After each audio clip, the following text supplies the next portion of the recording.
ਵਾਹਿਗੁਰੂ ਵਾਹਿਗੁਰੂ ਵਾਹਿਗੁਰੂ ਵਾਹਿਗੁਰੂ ਵਾਹਿਗੁਰੂ। ਸਤਿਨਾਮ ਵਾਹਿਗੁਰੂ ਸਤਿਨਾਮ ਵਾਹਿਗੁਰੂ। ਜਿਨਨ ਕੀ ਪ੍ਰਤਪਾਲ ਕਰੇ ਨਿਤ ਸੰਤ ਉਬਾਰਗਨੀ ਮਨ ਗਾਰੈ।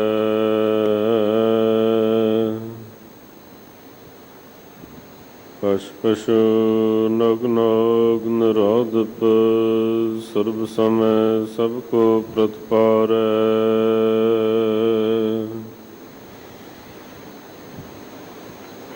ਭੂਖਤ ਹੈ ਜਲ ਮੈਂ ਥਲ ਮੈਂ ਕਲ ਮੈਂ ਕਲ ਕੇ ਨਹੀਂ ਕਰਮ ਵਿਚਾਰੈ।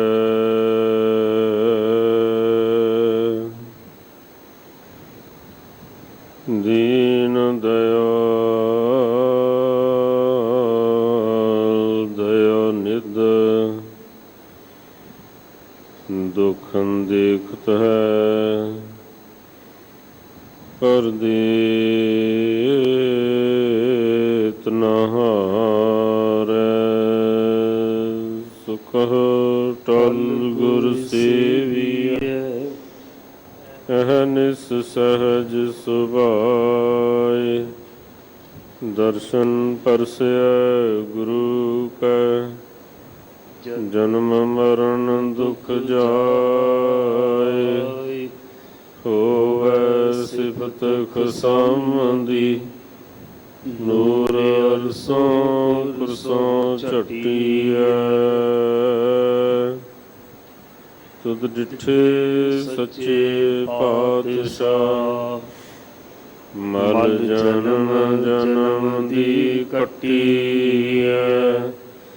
ਸਜਣ ਸੱਚਾ ਪਾਤਸ਼ਾਹ ਸਿਰ ਸ਼ਾਂਦ ਸ਼ਾਹ। ਜਿਸ ਪਾਸ ਬੈਠਿਆ ਸੋਈਐ ਸਭਨਾ ਦਾ ਵਿਸਾਹੋ।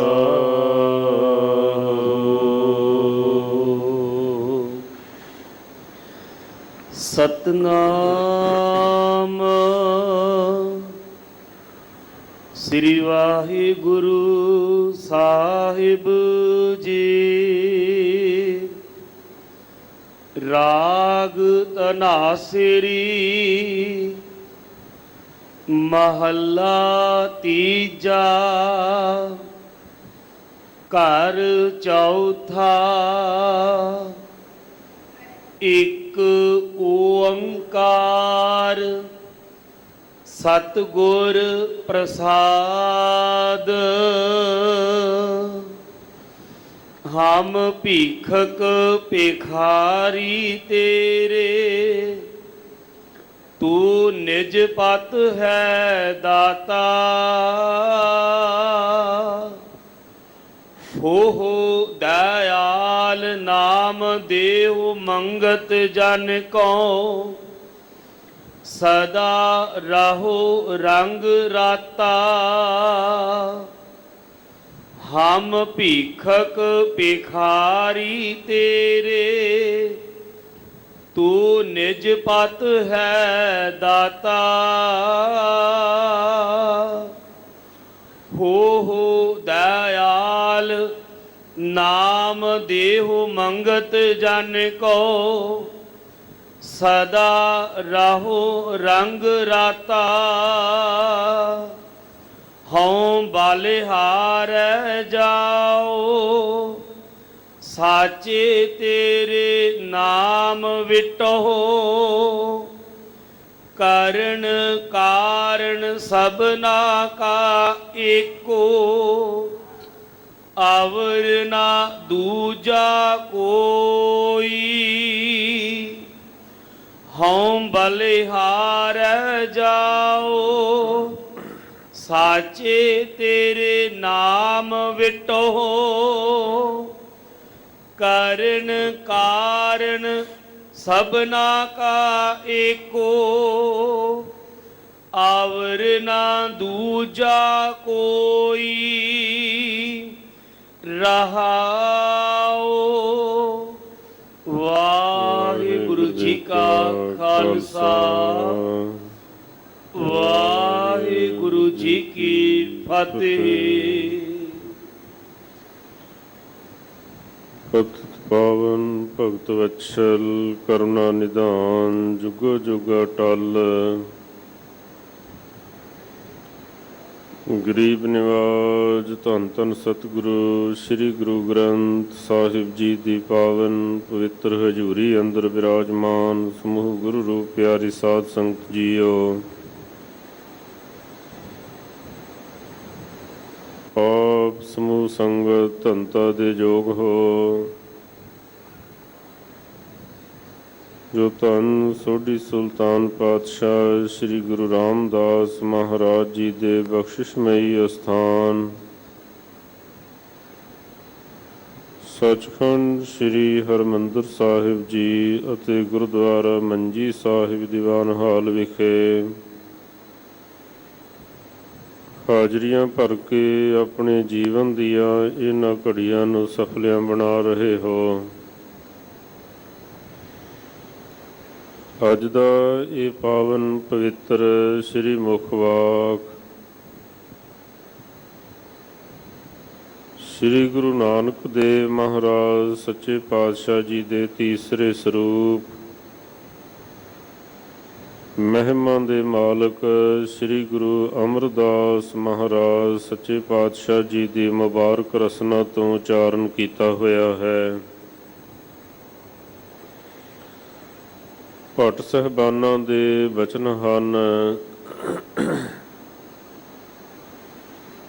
ਕਨਹਰ ਬੂੰਦ ਬਸੁਰ ਮਾਵਲ, ਕੁਸੁਮ ਬਸੰਤ ਗਨੰਤ ਨ ਆਵੈ। ਰਵਸਸ ਕਿਰਨ ਉਦਰ ਸਾਗਰ ਕੋ, ਗੰਗ ਤਰੰਗ ਅੰਤ ਕੋ ਪਾਵੈ। ਰੁਦਰ ਧਿਆਨ ਗਿਆਨ ਸਤਿਗੁਰ ਕੇ, ਕਬ ਜਨ ਭਲ ਉਨਹਿ ਜੋ ਗਾਵੈ। ਭੱਲੇ ਅਮਰਦਾਸ ਗੁਣ ਤੇਰੇ, ਤੇਰੀ ਉਪਮਾ ਤੋਹੇ ਬਣ ਆਵੈ। ਅਥਵਾ ਗੁਰ ਅਮਰਦਾਸ ਪਰਸੀਐ, ਪੋਹਮ ਪਾਤਕ ਵਿਨਾਸੈ। ਸ੍ਰੀ ਗੁਰੂ ਅਮਰਦਾਸ ਮਹਾਰਾਜ ਜੀ ਦੇ ਦਰਸ਼ਨ ਪਰਸਨ ਕਰਨ ਦੇ ਨਾਲ ਧਰਤੀ ਦੇ ਉੱਪਰ ਕੀਤੇ ਹੋਏ ਪਾਪਾਂ ਦਾ ਨਾਸ਼ ਹੁੰਦਾ ਹੈ। ਗੁਰੂ ਅਮਰਦਾਸ ਪਰਸੀਐ, ਸਿੱਧ ਸਾਧਕ ਆਸਾਸੈ। ਉਸ ਸ੍ਰੀ ਗੁਰੂ ਅਮਰਦਾਸ ਮਹਾਰਾਜ ਜੀ ਦੇ ਦਰਸ਼ਨ ਪਰਸਨ ਕਰਨੇ ਚਾਹੀਦੇ ਹਨ, ਜਿਸ ਨੂੰ ਸਿੱਧ ਪੁਰਸ਼ ਜੀਵਨ ਦੀ ਸਫਲਤਾ ਹਾਸਲ ਕਰ ਚੁੱਕੇ ਅਤੇ ਜਿਹੜੇ ਸਾਧਕ ਲੋਕ ਹਨ, ਸਾਧਨਾ ਕਰਨ ਵਾਲੇ, ਸਾਰੇ ਹੀ ਚਾਹੁੰਦੇ ਹਨ। ਗੁਰੂ ਅਮਰਦਾਸ ਪਰਸੀਐ, ਧਿਆਨ ਲਹੀਐ ਪਾਉ ਮੁਕੈ। ਗੁਰੂ ਅਮਰਦਾਸ ਪਰਸੀਐ, ਅਭਉ ਲੱਭੈ ਗਉ ਚੁਕੈ। ਇਕ ਬਿਨ ਦੁਗਣ ਜੋ ਤਉ ਰਹੈ, ਜਾਸ ਮੰਤਰ ਮਾਨਵੈ ਲਹੈ। ਜਾਲ ਪਾ ਪਦਾਰਥ ਇਤੜੇ, ਗੁਰ ਅਮਰਦਾਸ ਡਿਠੈ ਮਿਲੈ। ਜਿਤਨੇ ਵੀ ਪਦਾਰਥ ਹਨ, ਉਹ ਕਹਿੰਦੇ ਸ੍ਰੀ ਗੁਰੂ ਅਮਰਦਾਸ ਮਹਾਰਾਜ ਸੱਚੇ ਪਾਤਸ਼ਾਹ ਜੀ ਦੇ ਦਰਸ਼ਨ ਪਰਸਨ ਦੇ ਨਾਲ ਪ੍ਰਾਪਤ ਹੁੰਦੇ ਹਨ। ਸਤਿਗੁਰੂ ਅਮਰਦਾਸ ਮਹਾਰਾਜ ਸੱਚੇ ਪਾਤਸ਼ਾਹ ਜੀ ਅੱਜ ਦੇ ਇਸ ਪਾਵਨ ਪਵਿੱਤਰ ਹੁਕਮਨਾਮੇ ਦੇ ਵਿੱਚ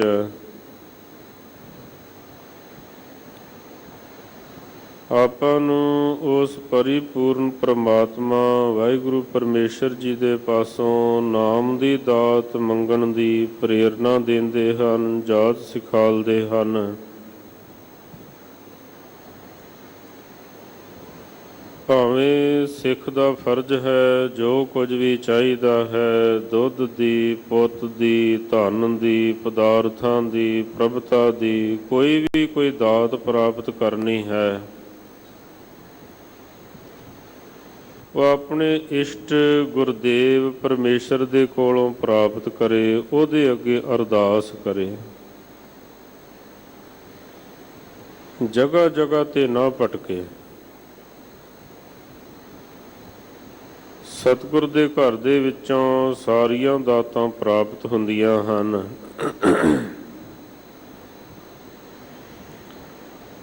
ਭਾਈ ਗੁਰਦਾਸ ਸਾਹਿਬ ਜੀ ਦੇ ਬਚਨ ਹਨ,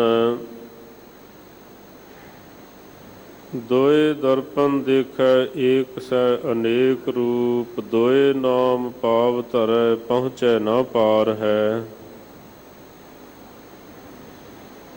ਦੋਵਾਂ ਸ਼ੀਸ਼ਿਆਂ ਦੇ ਵਿੱਚ ਦੀ ਮੁੱਖ ਦੇਖਣ ਦੇ ਨਾਲ ਸਾਫ਼ ਨਹੀਂ ਦਿਖਾਈ ਦਿੰਦਾ, ਦੋਵਾਂ ਬੇੜੀਆਂ ਦੇ ਵਿੱਚ ਪੈਰ ਰੱਖਣ ਦੇ ਨਾਲ ਬੰਦਾ ਪਾਰ ਨਹੀਂ ਲੰਘਦਾ। ਦੋਏ ਭੂਪ ਤਾਕੋ ਗਾਉ ਪਰਜਾ ਨ ਸੁਖੀ ਹੋਤ, ਦੋਏ ਪੁਰਖਨ ਕੀ ਨਾ ਕੁਲਾ ਬਧੂ ਨਾਰ ਹੈ। ਜਿੱਥੇ ਦੋ ਰਾਜੇ ਹੋਣ ਪਰਜਾ ਸੁਖੀ ਨਹੀਂ ਵਸ ਸਕਦੀ, ਜਿਸ ਦੇ ਦੋ ਪਤੀ ਹੋਣ ਉਸ ਨੂੰ ਸੁਹਾਗਣ ਕਹਿਣ ਦੀ ਜ਼ਰੂਰਤ ਨਹੀਂ। ਦੋਏ ਦਿਸ਼ਾ ਗਹੇ ਗਹਾਏ ਸੇ ਹਾਥ, ਪਾਉ ਟੂਟੈ ਦੁਰਾਹੇ ਦੁਚਿਤ ਹੋਏ ਭੂਲ ਪਗ ਧਾਰ ਹੈ। ਬੰਦੇ ਨੂੰ ਇੱਕ ਪਾਸਿਓਂ ਖਿੱਚਦਾ ਹੋਵੇ, ਦੂਸਰਾ ਦੂਸਰੇ ਪਾਸੇ ਤੋਂ, ਫਿਰ ਕਹਿੰਦੇ ਹੱਥ ਪੈਰ ਟੁੱਟਦੇ ਹਨ। ਜਿਨ੍ਹਾਂ ਨੂੰ ਬੰਦਾ ਮੱਥੇ ਟੇਕਦਾ ਹੈ, ਫਿਰ ਉਹਨਾਂ ਨੇ ਖਿੱਚ ਤਾਂ ਪਾਉਣੀ ਹੁੰਦੀ ਹੈ। ਇਸ ਕਰਕੇ ਸ੍ਰੀ ਗੁਰੂ ਗ੍ਰੰਥ ਸਾਹਿਬ ਮਹਾਰਾਜ ਸੱਚੇ ਪਾਤਸ਼ਾਹ ਜੀ ਦੇ ਚਰਨਾਂ ਦੇ ਵਿੱਚ ਜਿਹੜਾ ਸਿੱਖ ਹੈ ਉਹ ਨਮਸਕਾਰ ਕਰੇ, ਮੱਥਾ ਟੇਕੇ। ਦੁਰਾਹੇ ਦੁਚਿਤ ਹੋਏ ਭੂਲ ਪਗ ਧਾਰ ਹੈ, ਕਦੇ ਇੱਕ ਪਾਸੇ ਨੂੰ ਚੱਲੇ ਕਦੇ ਦੂਸਰੇ ਪਾਸੇ ਨੂੰ ਚੱਲੇ। ਐਸਾ ਵਿਅਕਤੀ ਕਿਤੇ ਵੀ ਨਹੀਂ ਪਹੁੰਚਦਾ ਹੈ, ਰਾਹਾਂ ਦੇ ਵਿੱਚ ਹੀ ਭਟਕਦਾ ਰਹਿੰਦਾ ਹੈ। ਗੁਰਸਿੱਖ ਹੋਏ ਆਨ ਦੇਵ ਸੇਵ ਟੇਵ ਗਹੈ, ਸਹਿ ਜਮ ਡੰਡ ਧ੍ਰਿਗ ਜੀਵਨ ਸੰਸਾਰ ਹੈ। ਭਾਵੇਂ ਸਾਰੀਆਂ ਦਾਤਾਂ ਆਪਾਂ ਸਤਿਗੁਰ ਦੇ ਕੋਲੋਂ ਮੰਗਣੀਆਂ ਹਨ, ਸਾਜਣੋ ਤੂੰ ਮੀਤ ਮੇਰਾ ਗ੍ਰਹਿ ਤੇਰਾ ਸਭ ਕੇਹ, ਮਾਣ ਮੰਗੋ ਤਾਣ ਮੰਗੋ ਧਨ ਲਖਮੀ ਸੁਤ ਦੇਹ। ਪਰ ਸਾਧ ਸੰਗਤ ਜੀ ਧਾਰਮਿਕ ਬਿਰਤੀਆਂ ਦੇ ਹਿਸਾਬ ਦੇ ਨਾਲ ਗੁਰਮਤਿ ਦੇ ਅਨੁਸਾਰ ਸੰਸਾਰ ਭਰ ਦਾ ਸਭ ਤੋਂ ਵੱਡਾ ਦਾਨ ਹੈ ਨਾਮ ਦਾਨ। ਆਪਾਂ ਅਰਦਾਸ ਦੇ ਵਿੱਚ ਵੀ ਇਹੀ ਸ਼ਬਦ ਵਰਤਦੇ ਹਾਂ, ਸਿੱਖਾਂ ਨੂੰ ਸਿੱਖੀ ਦਾਨ, ਕੇਸ ਦਾਨ, ਰਹਿਤ ਦਾਨ, ਵਿਵੇਕ ਦਾਨ, ਵਿਸਾਹ ਦਾਨ, ਭਰੋਸਾ ਦਾਨ। ਫਿਰ ਅਖੀਰ ਦੇ ਵਿੱਚ ਜਾ ਕੇ ਦਾਨਾ ਸਿਰ ਦਾਨ, ਨਾਮ ਦਾਨ। ਨਾਮ ਦਾ ਦਾਨ ਸਭ ਤੋਂ ਸ਼੍ਰੋਮਣੀ ਦਾਨ ਹੈ, ਉੱਤਮ ਦਾਨ ਹੈ। ਕਿਵੇਂ ਮੰਗਿਆ ਜਾਂਦਾ ਹੈ, ਕਿਵੇਂ ਇਸ ਦੀ ਪ੍ਰਾਪਤੀ ਹੁੰਦੀ ਹੈ, ਸਤਿਗੁਰੂ ਜੀ ਸ਼ਬਦ ਦੇ ਵਿੱਚ ਖੁਲਾਸਾ ਕਰਦੇ ਹਨ, ਸਮਝਾਉਂਦੇ ਹਨ। ਭਿਖਾਰੀ ਬਣ ਕੇ ਇਸ ਦੀ ਦਾਤ ਮੰਗੀ ਜਾਂਦੀ ਹੈ, ਨਾਮ ਦੇ ਦਾਤ। ਜਿਸ ਤਰ੍ਹਾਂ ਭਿਖਾਰੀ ਦਰਵਾਜ਼ੇ ਦੇ ਉੱਪਰ ਖੜਾ ਰਹਿੰਦਾ ਹੈ, ਭਾਈ ਗੁਰਦਾਸ ਸਾਹਿਬ ਜੀ ਨੇ ਵੀ ਇੱਕ ਜਗ੍ਹਾ ਫਰਮਾਇਆ ਹੈ, ਜੇ ਉਹ ਦਰਵਾਜ਼ਾ ਦੇ ਉੱਪਰ ਖੜਾ ਰਹਿ ਕੇ ਮੰਗੀ ਜਾਵੇ, ਕਦੇ ਨਾ ਕਦੇ ਮਾਲਕ ਤਰਸ ਕਰਕੇ ਉਹਦੀ ਝੋਲੀ ਦੇ ਵਿੱਚ, ਉਹਦੀ ਚਿੱਪੀ ਦੇ ਵਿੱਚ ਕੁਝ ਦਾਨ ਪਾ ਦਿੰਦਾ ਹੈ। ਕਬੀਰ ਕੇਸੋ ਕੇਸੋ ਕੂਕੀਐ, ਨਾ ਸੋਈਐ ਅਸਾਰ, ਰਾਤ ਦਿਵਸ ਕੇ ਕੂਕਨੇ, ਕਬਹੂ ਕੇ ਸੁਨੇ ਪੁਕਾਰ। ਦੂਸਰੀ ਉਦਾਹਰਣ ਦਿੰਦੇ ਹਨ, ਜਿਹੜੀ ਜੁੱਤੀ ਹੈ ਦਰਵਾਜ਼ੇ ਦੇ ਉੱਪਰ ਪਈ ਰਹਿੰਦੀ ਹੈ, ਕਦੇ ਨਾ ਕਦੇ ਮਾਲਕ ਨੂੰ ਉਹਦੀ ਯਾਦ ਆ ਹੀ ਜਾਂਦੀ ਹੈ।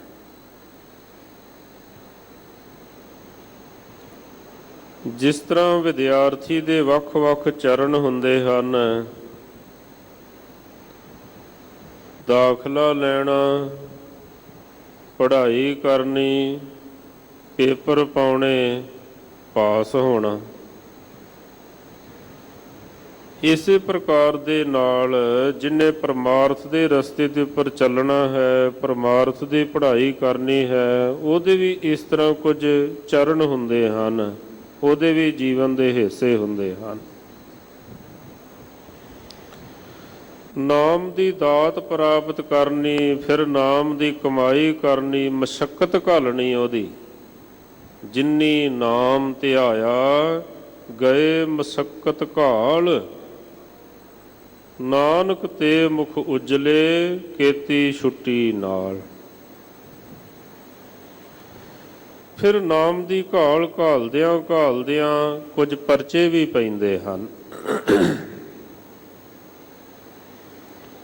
ਭਾਈ ਮੱਝ ਸਾਹਿਬ ਜੀ ਨੇ ਬੇਨਤੀ ਕੀਤੀ ਸੀ ਸ੍ਰੀ ਗੁਰੂ ਅਰਜਨ ਦੇਵ ਮਹਾਰਾਜ ਜੀ ਦੇ ਚਰਨਾਂ ਦੇ ਵਿੱਚ, ਸੱਚੇ ਪਾਤਸ਼ਾਹ ਇੰਨੇ ਸਖਤ ਪਰਚੇ ਨਾ ਪਾਇਆ ਕਰੋ, ਕਲਯੁਗੀ ਜੀਵ ਹਾਂ, ਡੋਲ ਜਾਂਦੇ ਹਾਂ। ਮਹਾਰਾਜ ਸੱਚੇ ਪਾਤਸ਼ਾਹ ਜੀ ਨੇ ਬਚਨ ਕੀਤਾ ਸੀ, ਭਾਈ ਮੰਝ ਲੋਹੇ ਨੂੰ ਜਿੰਨਾ ਚਿਰ ਤੱਕ ਅੱਗ ਦੇ ਵਿੱਚ ਨਾ ਝੋਕੀਏ, ਉਹਨਾਂ ਚਿਰ ਤੱਕ ਉਹਦੇ ਸੰਦ ਨਹੀਂ ਬਣਦੇ ਹਨ। ਜਿੰਨਾ ਚਿਰ ਤੱਕ ਸੁਨਿਆਰਾ ਜਿਹੜਾ ਹੈ ਸੋਨੇ ਨੂੰ ਅੱਗ ਦੇ ਵਿੱਚ ਨਾ ਸੁੱਟੇ, ਉਹਨਾਂ ਚਿਰ ਤੱਕ ਉਹਦੇ ਸੁੰਦਰ ਸੁੰਦਰ ਗਹਿਣੇ ਨਹੀਂ ਬਣ ਸਕਦੇ ਹਨ। ਇਸ ਕਰਕੇ ਇਹ ਵੀ ਇੱਕ ਜੀਵਨ ਦਾ ਹਿੱਸਾ ਹੈ, ਗੁਰਮੁਖ ਦੇ ਜੀਵਨ ਦਾ ਹਿੱਸਾ। ਉਸ ਨੂੰ ਪਰਚਿਆਂ ਦੇ ਵਿੱਚ ਦੀ ਲੰਘਣਾ ਪੈਂਦਾ ਹੈ। ਫਿਰ ਹੈ ਨਾਮ ਦੇ ਵਿੱਚ ਸਮਾਈ ਹੋਣੀ, ਨਾਮ ਦੇ ਵਿੱਚ ਲਿਵ ਲੱਗਣੀ, ਨਾਮ ਦੇ ਵਿੱਚ ਲੀਨ ਹੋ ਜਾਣਾ। ਇਹ ਚੌਥਾ ਚਰਨ ਹੈ। ਧੰਨ ਸ੍ਰੀ ਗੁਰੂ ਅਮਰਦਾਸ ਮਹਾਰਾਜ ਸੱਚੇ ਪਾਤਸ਼ਾਹ ਜੀ ਜਿਸ ਤਰ੍ਹਾਂ ਸਾਨੂੰ ਇਹ ਸਮਝਾ ਰਹੇ ਹਨ, ਸਿੱਖਿਆ ਦੇ ਰਹੇ ਹਨ,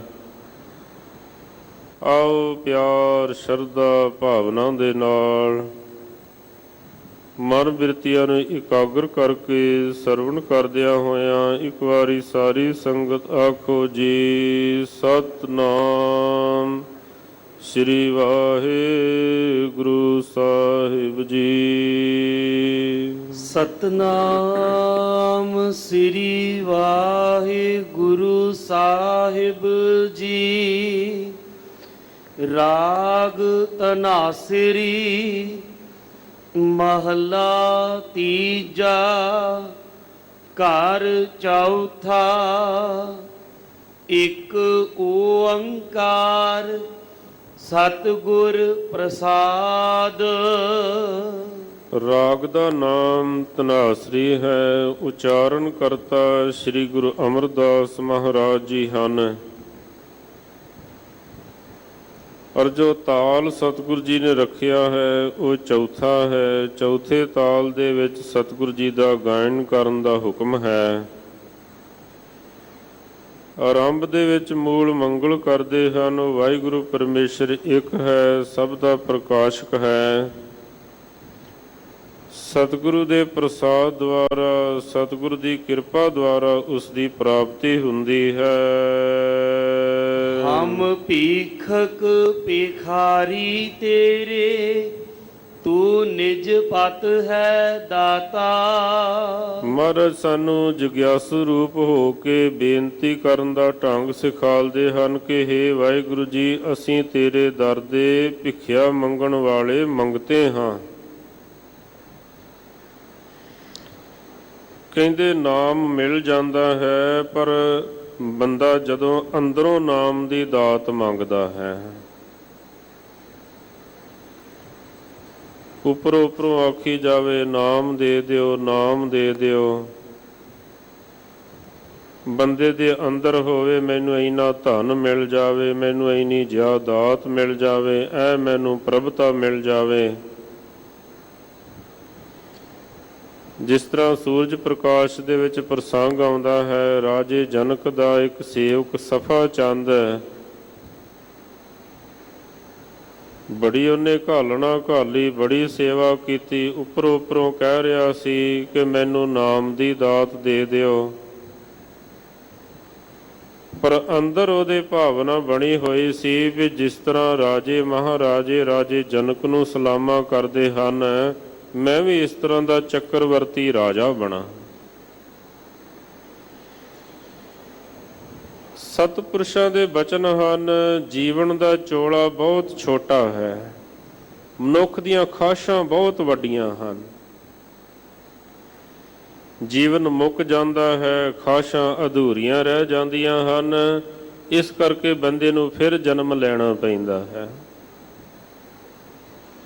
ਇਸ ਕਰਕੇ ਧਾਰਮਿਕ ਪੁਰਸ਼ਾਂ ਦਾ ਇਹ ਵਿਚਾਰ ਹੈ ਕਿ ਮਨੁੱਖ ਨੂੰ ਆਪਣੀਆਂ ਖਾਸ਼ਾਂ ਆਪਣੇ ਕੰਟਰੋਲ ਦੇ ਵਿੱਚ ਰੱਖਣੀਆਂ ਚਾਹੀਦੀਆਂ ਹਨ, ਜ਼ਿਆਦਾ ਖਾਸ਼ਾਂ ਵੱਡੀਆਂ ਨਹੀਂ ਕਰਨੀਆਂ ਚਾਹੀਦੀਆਂ ਹਨ, ਵਰਨਾ ਫਿਰ ਜਨਮ ਲੈਣਾ ਪਵੇਗਾ, ਜੀਵਨ ਦੀ ਬਾਜੀ ਜਿੱਤੀ ਨਹੀਂ ਜਾਵੇਗੀ।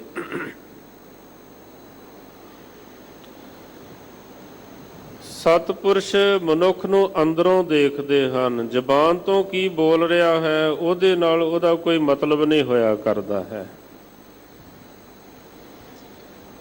ਉਹ ਫਿਰ ਅੰਦਰ ਦੀ ਇੱਛਾ ਦੇ ਹਿਸਾਬ ਦੇ ਨਾਲ, ਭਾਈ ਗੁਰਦਾਸ ਸਾਹਿਬ ਜੀ ਦੇ ਵਚਨ ਹਨ, ਜੁਗ ਜੁਗ ਮੇਰ ਸਰੀਰ ਕਾ ਵਾਸ਼ਨਾ ਬੱਧਾ ਆਵੈ ਜਾਵੈ, ਫਿਰ ਫੇਰ ਵਟਾਈਐ ਗਿਆਨੀ ਹੋਏ ਮਰਮ ਕਉ ਪਾਵੈ। ਅੰਦਰ ਪ੍ਰਬਲ ਵਾਸ਼ਨਾ ਸੀ, ਪ੍ਰਬਲ ਇੱਛਾ ਸੀ, ਇਸ ਕਰਕੇ ਅਗਲੇ ਜਨਮ ਦੇ ਵਿੱਚ ਉਹ ਚੱਕਰਵਰਤੀ ਰਾਜਾ ਬਣਿਆ। ਜਦ ਸ੍ਰੀ ਗੁਰੂ ਨਾਨਕ ਦੇਵ ਮਹਾਰਾਜ ਸੱਚੇ ਪਾਤਸ਼ਾਹ ਜੀ ਦਾ ਮਿਲਾਪ ਹੋਇਆ, ਆਖਣ ਲੱਗਾ ਐਰਕੀ ਨਹੀਂ ਮੈਂ ਚੁੱਕਾਂਗਾ, ਪਹਿਲਾਂ ਮੈਂ ਝੁਕ ਗਿਆ ਸੀ, ਹੁਣ ਮੈਨੂੰ ਕੇਵਲ ਨਾਮ ਹੀ ਚਾਹੀਦਾ ਹੈ। ਹੁਣ ਮੈਂ ਜੋ ਬਾਹਰੋਂ ਕਹਿ ਰਿਹਾ ਹਾਂ ਉਹੀ ਅੰਦਰੋਂ ਕਹਿ ਰਿਹਾ ਹਾਂ। ਫਿਰ ਸਤਿਗੁਰੂ ਪਾਤਸ਼ਾਹ ਜੀ ਨੇ ਨਦਰੀ ਨਦਰ ਨਿਹਾਲ ਕੀਤਾ। ਸਤਿਗੁਰੂ ਪਾਤਸ਼ਾਹ ਜੀ ਸਾਨੂੰ ਸਮਝਾ ਰਹੇ ਹਨ, ਮਾਲਕ ਦੇ ਕੋਲੋਂ, ਪਰਮੇਸ਼ਰ ਦੇ ਕੋਲੋਂ ਇਸ ਤਰ੍ਹਾਂ ਇਹ ਮੰਗ ਰੱਖਣੀ ਚਾਹੀਦੀ ਹੈ, ਬੇਨਤੀ ਕਰਨੀ ਚਾਹੀਦੀ ਹੈ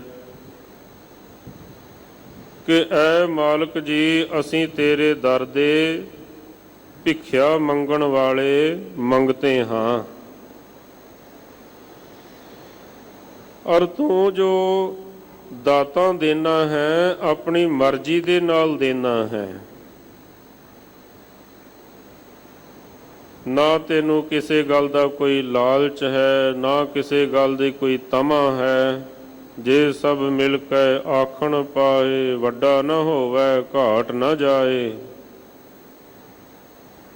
ਜੇ ਸਾਰੇ ਮਿਲ ਕੇ ਉਸ ਨੂੰ ਵੱਡਾ ਵੱਡਾ ਆਖਣ ਲੱਗ ਪੈਣ, ਉਹਦੇ ਨਾਲ ਵੀ ਕੋਈ ਮਤਲਬ ਨਹੀਂ। ਜੇ ਸਾਰੇ ਮਿਲ ਕੇ ਉਸ ਨੂੰ ਮਾੜਾ ਆਖੀ ਜਾਣ, ਉਹਦੇ ਨਾਲ ਵੀ ਉਹਦਾ ਕੁਝ ਘਟਦਾ ਨਹੀਂ ਹੈ। ਵੱਡਾ ਦਾਤਾ ਤਿਲ ਨਾ ਤਮਾਏ, ਤਿਲ ਜਿੰਨੀ ਵੀ ਉਹਦੇ ਅੰਦਰ ਕੋਈ ਖਾਸ਼ ਨਹੀਂ ਹੈ, ਤਮਾ ਨਹੀਂ ਹੈ। ਇਸ ਕਰਕੇ ਕਹਿੰਦੇ ਤੂੰ ਦਾਤਾਂ ਦੇਣਾ ਹੈ, ਆਪਣੀ ਇੱਛਾ ਦੇ ਮੁਤਾਬਕ ਦਿੰਦਾ ਹੈ, ਆਪਣੀ ਮਰਜ਼ੀ ਦੇ ਨਾਲ ਦਿੰਦਾ ਹੈ। ਤੂੰ ਸੁਤੰਤਰ ਹੈ, ਆਪਣੀ ਮੌਜ ਦੇ ਵਿੱਚ ਆ ਕੇ ਦਾਤ ਨਾਮ ਦੀ ਦੇ ਦੇਣਾ ਹੈ। ਇਸ ਕਰਕੇ ਤੂੰ ਕਿਰਪਾ ਕਰ, ਰਹਿਮਤ ਕਰ ਨਾਮ ਦੀ ਦਾਤ ਦੇ। ਉਹ ਦਇਆਲ ਨਾਮ ਦੀਹੁ ਮੰਗਤ ਜਨ ਕੋ ਸਦਾ ਰਹੋ ਰੰਗ ਰਾਤਾ।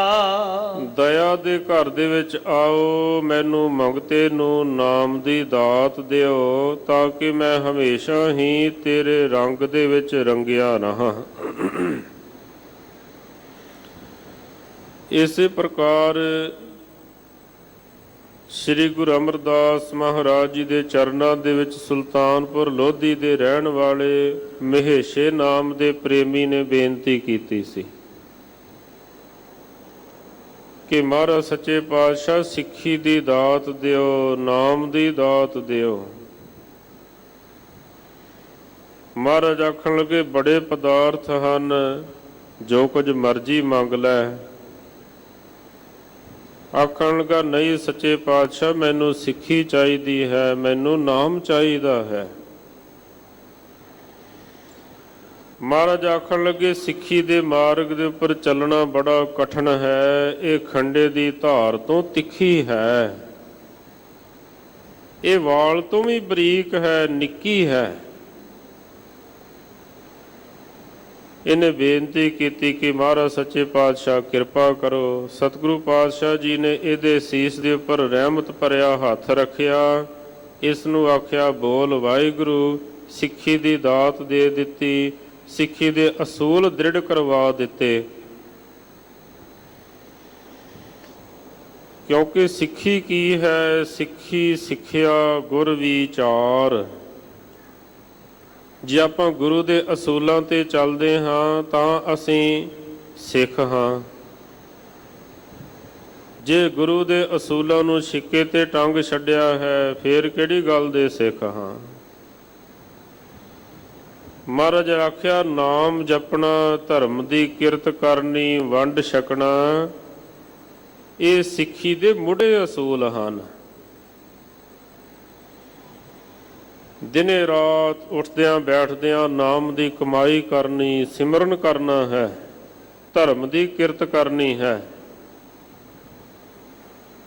ਇਹ ਨਹੀਂ ਦੇਖਣਾ ਵੀ ਜਦੋਂ ਮਾਲਕ ਬਹੁਤਾ ਗੱਫਾ ਦੇਵੇਗਾ ਫੇਰ ਦਾਨ ਪੁੰਨ ਕਰਾਂਗੇ। ਜਿੰਨੀ ਵੀ ਕਮਾਈ ਹੈਗੀ ਉਹਦੇ ਵਿੱਚੋਂ ਦਸਵੰਧ ਜ਼ਰੂਰ ਕੱਢਣਾ ਹੈ। ਇਹ ਸਿੱਖੀ ਦਾ ਅਸੂਲ ਹੈ ਹਰ ਇੱਕ ਵਾਸਤੇ। ਥੋੜੇ ਹੈ ਥੋੜਾ ਕੱਢ ਲਓ, ਬਹੁਤਾ ਹੈ ਬਹੁਤਾ ਕੱਢ ਲਓ, ਹਰ ਇੱਕ ਦਾ ਫਰਜ਼ ਹੈ ਦਸਵੰਧ ਕੱਢਣਾ। ਇਹਨੇ ਮਹਾਰਾਜ ਦੇ ਅਸੂਲਾਂ ਨੂੰ ਧਾਰਨ ਕਰਕੇ ਕਮਾਈ ਕੀਤੀ। ਫਿਰ ਕੁਦਰਤੀ ਤੌਰ ਤੇ ਧਨ ਪਦਾਰਥ ਜਿਹੜਾ ਸੀ ਘਟਣਾ ਸ਼ੁਰੂ ਹੋ ਗਿਆ। ਲੋਕਾਂ ਨੇ ਕਈ ਤਰ੍ਹਾਂ ਦੀਆਂ ਗੱਲਾਂ ਕਰਨੀਆਂ ਸ਼ੁਰੂ ਕੀਤੀਆਂ, ਪਰ ਇਹ ਜੋ ਸੀ ਦ੍ਰਿੜ ਰਿਹਾ, ਕਾਇਮ ਰਿਹਾ, ਸਤਿਗੁਰੂ ਜੀ ਦੇ ਚਰਨਾਂ ਦੇ ਵਿੱਚ ਗਿਆ। ਸਤਿਗੁਰੂ ਜੀ ਨੇ ਬਚਨ ਕੀਤਾ ਕਿ ਤੂੰ ਸਿੱਖੀ ਦੇ ਵਿੱਚ ਕਾਇਮ ਰਿਹਾ ਹੈ, ਇਸ ਕਰਕੇ ਹੁਣ ਤੈਨੂੰ 10 ਗੁਣਾ ਜ਼ਿਆਦਾ ਧਨ ਪਦਾਰਥ ਮਿਲੇਗਾ, ਨਾਮ ਵੀ ਮਿਲੇਗਾ, ਸਾਰਾ ਕੁਝ ਹੀ ਮਿਲੇਗਾ। ਮਹਾਰਾਜ ਸੱਚੇ ਪਾਤਸ਼ਾਹ ਜੀ ਕਿਰਪਾ ਕਰਦੇ ਹਨ, ਸਾਨੂੰ ਸਮਝਾਉਂਦੇ ਹਨ ਕਿ ਮਾਲਕ ਦੇ ਕੋਲੋਂ ਇਸ ਤਰ੍ਹਾਂ ਮੰਗਣਾ ਚਾਹੀਦਾ ਹੈ ਕਿ ਹੇ ਵਾਹਿਗੁਰੂ ਜੀ ਕਿਰਪਾ ਕਰੋ, ਦਇਆ ਦੇ ਘਰ ਦੇ ਵਿੱਚ ਆਓ, ਸਾਨੂੰ ਨਾਮ ਦੀ ਜੋ ਦਾਤ ਹੈ ਉਹ ਦੇਣਾ ਕਰੋ ਜੀ। ਹਉ ਬਲਿਹਾਰੈ ਜਾਓ, ਸਾਚੇ ਤੇਰੇ ਨਾਮ ਵਿਟੋ। ਮੈਂ ਤੁਹਾਡੇ ਨਾਮ ਤੋਂ ਬਲਿਹਾਰ ਜਾਂਦਾ ਹਾਂ, ਸਦਕੇ ਜਾਂਦਾ ਹਾਂ, ਕੁਰਬਾਨ ਜਾਂਦਾ ਹਾਂ। ਕਿਉਂਕਿ ਜੇਕਰ ਆਪਾਂ ਚਾਹੁੰਦੇ ਹਾਂ ਸਿੱਖੀ ਮਿਲ ਜਾਵੇ, ਨਾਮ ਮਿਲ ਜਾਵੇ, ਉਹਦੇ ਬਦਲੇ ਫਿਰ ਕੁਝ ਦੇਣਾ ਵੀ ਪੈਂਦਾ ਹੈ ਨਾ, ਫ੍ਰੀ ਵਿੱਚ ਨਹੀਂ ਮਿਲਦਾ ਹੈ। ਤਨ ਮਨ ਧਨ ਸਭ ਸੌਂਪ ਗੁਰ ਕਉ, ਹੁਕਮ ਮੰਨਿਆ ਪਾਈਐ। ਸਿਰ ਦੇਣਾ ਪੈਂਦਾ ਹੈ, ਜਾਂ ਫਿਰ ਇੰਜ ਕਹਿ ਲਿਆ ਜਾਵੇ, ਸਿਰ ਦੇ ਵਿੱਚ ਜਿਹੜੀ ਬੰਦੇ ਦੀ ਵਿਚਾਰ ਹੈ ਉਹ ਗੁਰੂ ਦੇ ਚਰਨਾਂ ਦੇ ਵਿੱਚ ਰੱਖਣੀ ਪੈਂਦੀ ਹੈ। ਗੁਰੂ ਦੀ ਮੱਤ ਨੂੰ ਧਾਰਨ ਕਰਨਾ ਪੈਂਦਾ ਹੈ, ਆਪਣੀ ਮੱਤ ਦਾ ਤਿਆਗ ਕਰਨਾ ਪੈਂਦਾ ਹੈ। ਤਾਂ ਹੀ ਫਿਰ ਖੇਡ ਅੱਗੇ ਚੱਲਦੀ ਹੈ।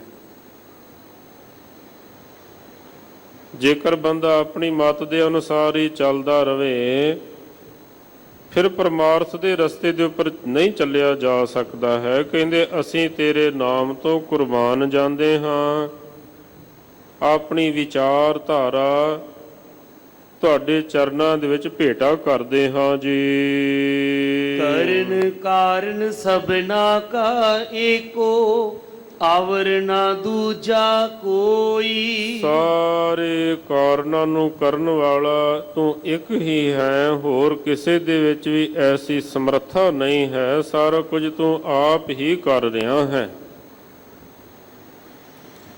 ਹੋਰ ਕੋਈ ਵੀ ਕੋਈ ਕਾਰਨ ਕਰਨ ਵਾਲਾ ਨਹੀਂ ਹੈ। ਰਹਾਉ ਵਿਸ਼ਰਾਮ ਦੇ ਕੇ ਉਪਦੇਸ਼ ਕਰਦੇ ਹਨ।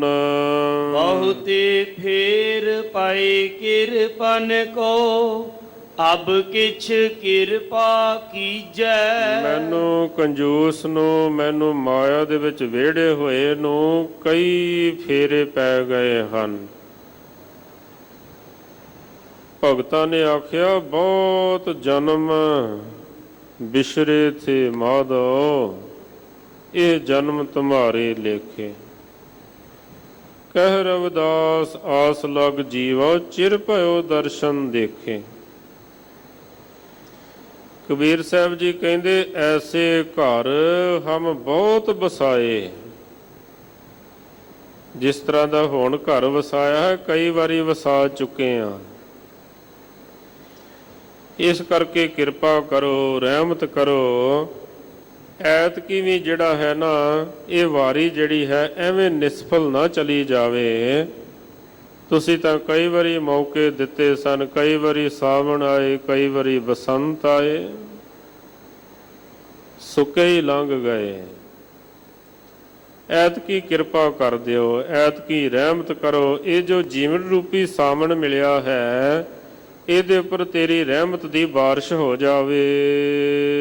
ਉਹ ਦਇਆਲ ਦਰਸ਼ਨ ਦੇਹੁ ਆਪਣਾ, ਐਸੀ ਬਖਸ਼ ਕਰੀਜੈ। ਦਇਆ ਦੇ ਘਰ ਦੇ ਵਿੱਚ ਆਓ, ਇਸ ਤਰ੍ਹਾਂ ਦੀ ਕਿਰਪਾ ਕਰੋ, ਐਸੀ ਰਹਿਮਤ ਕਰੋ। ਆਪਣਾ ਜੋ ਦੀਦਾਰ ਹੈ, ਆਪਣਾ ਜੋ ਦਰਸ਼ਨ ਹੈ, ਉਹ ਬਖਸ਼ਣਾ ਕਰੋ। ਜਿਹੜੇ ਦਰਸ਼ਨ ਦੇ ਨਾਲ ਅਸੀਂ ਨਿਹਾਲ ਹੋ ਜਾਈਏ। ਅੱਜ ਕੱਲ੍ਹ ਬੜੇ ਡੰਬੀ ਪਖੰਡੀ ਵੀ ਤੁਰੇ ਫਿਰਦੇ ਹਨ ਜੀ। ਫਲਾਣਾ ਲਾਈਟਾਂ ਵਾਲਾ ਬਾਬਾ ਹੈ ਜੀ, ਉਹ ਲਾਈਟ ਵਿਖਾਲ ਦਿੰਦਾ ਹੈ। ਸਾਧ ਸੰਗਤ ਜੀ, ਇਸ ਤਰ੍ਹਾਂ ਲਾਈਟਾਂ ਦੇ ਨਾਲ ਬੰਦੇ ਦੇ ਪਾਪ ਨਹੀਂ ਨਾਸ਼ ਹੁੰਦੇ ਹਨ। ਬੰਦੇ ਦਾ ਜੀਵਨ ਕੋਈ ਨਹੀਂ ਬਦਲਦਾ ਹੈ, ਉਸੇ ਤਰ੍ਹਾਂ ਦਾ ਹੀ ਬਣਿਆ ਰਹਿੰਦਾ ਹੈ। ਜਦੋਂ ਵਾਹਿਗੁਰੂ ਦਾ ਪਰਮ ਪ੍ਰਕਾਸ਼ ਦਿਖਾਈ ਦਿੰਦਾ ਹੈ, ਸਾਰੇ ਪਾਪ ਜਲ ਕੇ ਰਾਖ ਹੋ ਜਾਂਦੇ ਹਨ, ਕੋਈ ਪਾਪ ਨਹੀਂ ਰਹਿ ਜਾਂਦਾ ਹੈ। ਬੰਦਾ ਜੀਵਨ ਮੁਕਤ ਹੋ ਜਾਂਦਾ ਹੈ। ਐਸੀ ਰਹਿਮਤ ਕਰੋ, ਐਸਾ ਆਪਣਾ ਦੀਦਾਰ ਬਖਸ਼ਣਾ ਕਰੋ ਜੀ। ਭਗਤ ਨਾਨਕ ਭਰਮ ਪਟ ਖੂਲੇ, ਗੁਰ ਪ੍ਰਸਾਦੀ ਜਾਣਿਆ। ਸ੍ਰੀ ਗੁਰੂ ਨਾਨਕ ਦੇਵ ਮਹਾਰਾਜ ਸੱਚੇ ਪਾਤਸ਼ਾਹ ਜੀ ਦੀ ਮੋਹਰ ਛਾਪ ਹੇਠ ਸ੍ਰੀ ਗੁਰੂ ਅਮਰਦਾਸ ਮਹਾਰਾਜ ਜੀ ਫਰਮਾਉਂਦੇ ਹਨ ਕਿ ਜਦ ਗੁਰੂ ਨੇ ਕਿਰਪਾ ਕੀਤੀ, ਗੁਰੂ ਨੇ ਰਹਿਮਤ ਕੀਤੀ, ਫਿਰ ਭਰਮ ਦੇ ਜਿਹੜੇ ਪਰਦੇ ਸਨ ਉਹ ਸਾਰੇ ਖੁੱਲ ਗਏ, ਦੂਰ ਹੋ ਗਏ। ਕਿਉਂਕਿ ਪਰਦੇ ਦੇ ਉੱਪਰ ਜੋ ਕਲਾਕਾਰ ਕਲਾਕਾਰੀ ਵਿਖਾਉਂਦੇ ਹਨ, ਉਹ ਪਰਦੇ ਦੇ ਪਿੱਛੇ ਕੁਝ ਹੋਰ ਹੁੰਦਾ ਹੈ। ਉਹ ਰੀਅਲ ਰੂਪ ਦੇ ਵਿੱਚ, ਅਸਲੀ ਰੂਪ ਦੇ ਵਿੱਚ ਉਹ ਨਹੀਂ ਹੁੰਦੇ ਹਨ। ਕੋਈ ਰਾਜਾ ਬਣ ਜਾਂਦਾ ਹੈ, ਕੋਈ ਚੋਰ ਬਣ ਜਾਂਦਾ ਹੈ, ਕੋਈ ਕੁਝ ਬਣ ਜਾਂਦਾ ਹੈ, ਜਿਹੜੇ ਐਕਟਰ ਹਨ। ਇਸੇ ਤਰ੍ਹਾਂ ਜਦ ਕਿਸੇ ਦਾ ਭਰਮ ਦਾ ਪਰਦਾ ਖੁੱਲ ਜਾਂਦਾ ਹੈ ਨਾ, ਗੁਰੂ ਦੂਰ ਕਰ ਦਿੰਦਾ ਹੈ, ਫਿਰ ਤਾਂ ਬਸ ਤੂੰ ਹੀ ਤੂੰ ਹੀ ਤੂੰ ਹੀ ਤੂੰ ਹੀ ਤੂੰ ਹੀ ਤੂੰ ਹੀ, ਸਾਰਿਆਂ ਵਿੱਚ ਤੂੰ ਹੀ ਹੈ। ਇਹ ਪਰਦੇ ਉੱਪਰ ਜੋ ਨਿਰਤ ਕਰ ਰਹੇ ਹਨ, ਪਰਦੇ ਦੇ ਪਿੱਛੇ ਤਾਂ ਤੂੰ ਹੀ ਡਾਇਰੈਕਸ਼ਨ ਦੇ ਰਿਹਾ ਹੈ, ਤਾਂ ਹੀ ਕਰ ਰਹੇ ਹਨ। ਧੰਨ ਕਲਗੀਧਰ ਪਾਤਸ਼ਾਹ ਮਹਾਰਾਜ ਸ੍ਰੀ ਗੁਰੂ ਗੋਬਿੰਦ ਸਿੰਘ ਸਾਹਿਬ ਜੀ ਅਕਾਲ ਉਸਤਤ ਦੇ ਵਿੱਚ ਇਸ ਤਰ੍ਹਾਂ ਤੂੰ ਹੀ ਦੀ ਧੁਨ ਦੇ ਵਿੱਚ ਮਹਾਰਾਜ ਸੱਚੇ ਪਾਤਸ਼ਾਹ ਐਸੇ ਮਸਤ ਹੁੰਦੇ ਹਨ, ਉਚਾਰੀ ਜਾਂਦੇ ਹਨ, ਤੂੰ ਹੀ ਤੂੰ ਹੀ ਤੂੰ ਹੀ ਤੂੰ ਹੀ। ਔਰ ਭਾਈ ਮਨੀ ਸਿੰਘ ਸਾਹਿਬ ਜੀ ਲਿਖੀ ਜਾਂਦੇ ਹਨ। ਨਾ ਲਿਖਾਉਣ ਵਾਲਾ ਰੁਕਦਾ ਹੈ, ਨਾ ਲਿਖਣ ਵਾਲਾ ਹੀ ਰੁਕਦਾ ਹੈ।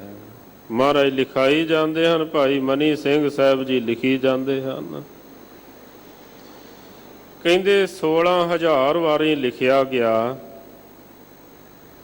ਮਹਾਰਾਜ ਸੱਚੇ ਪਾਤਸ਼ਾਹ ਜੀ ਤੂੰ ਹੀ ਦੀ ਧੁਨ ਦੇ ਵਿੱਚੋਂ ਬਾਹਰ ਆਏ। ਆਖਣ ਲੱਗੇ ਕਿੰਨੀ ਵਾਰੀ ਲਿਖਿਆ ਗਿਆ ਹੈ? ਭਾਈ ਮਨੀ ਸਿੰਘ ਜੀ ਆਖਣ ਲੱਗੇ 16,000 ਵਾਰੀ। ਮਹਾਰਾਜ ਕਹਿੰਦੇ 16 ਵਾਰੀ ਰਹਿਣ ਦਿਓ, ਬਾਕੀ ਮਿਟਾ ਦਿਓ। ਜਿਹੜੇ ਅਕਾਲ ਉਸਤ ਕਰਦਿਆਂ ਹੋਇਆਂ 16 ਵਾਰੀ ਪੜ੍ਹਨਗੇ ਉਹਨਾਂ ਨੂੰ 16,000 ਵਾਰੀ ਦਾ ਹੀ ਫਲ ਮਿਲੇਗਾ।